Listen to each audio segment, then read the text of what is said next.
Kathedral ass gebaut ginn vu 1613 bis 1621 als Kirch vun der Jesuitenkommunitéit sewer ganz besonnech gedurcht fir die Jong, déi an dem Athenäum an Schoulgange sinn, sewer dann awoch gedurcht fir d Staater Leiit, déi am Fungeholhai sollten den christliche Glaf vermittelt kreien no den neueste Methoden, an dobei huet Bild eng ganz gros Roll gespielt.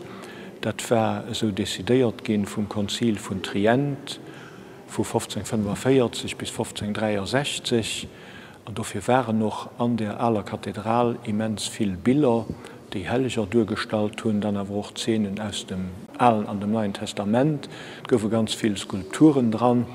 Dann war den Kirch, wo besondersche Wert gelöst gouf auch op feierlich Liturgien.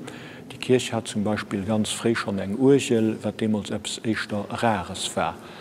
Dann waren wertvolle Altäre dran, die 1642–43 ugeschafft gesinn, die extra gemat goufen.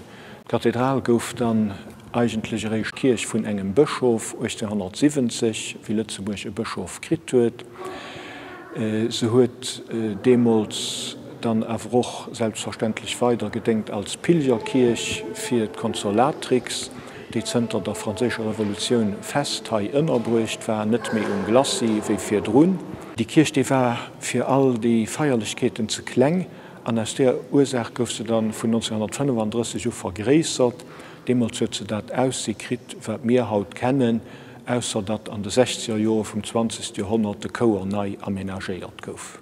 Hier haben wir Graf von Jean de Blannen, den als fürteisch begrüfe gin an der Abtei von Almünster, die erst zerscheiert gin 1542 und du gouf sei Graf op Neumünster verlucht. Du goufet nief dem Turm von der Kirche aménagiert am 17. Jahrhundert. Da wisst dat dabei der Französischen Revolution verstoppt gin ass, den Recht vu segem Kierper und Familie Buch kom zu Mettlach an der Saar. No dem Zweiten Weltkrieg huet Lützeburg 1946 die Rechter vum Jean de Blannen zurückgebracht op Lützeburg. Also kommen dann an die Kathedral, so goufen an dat Grafmonument ragestalt, wo schon am 17. Jahrhundert innen an der Grünnischer Kirche drauf war.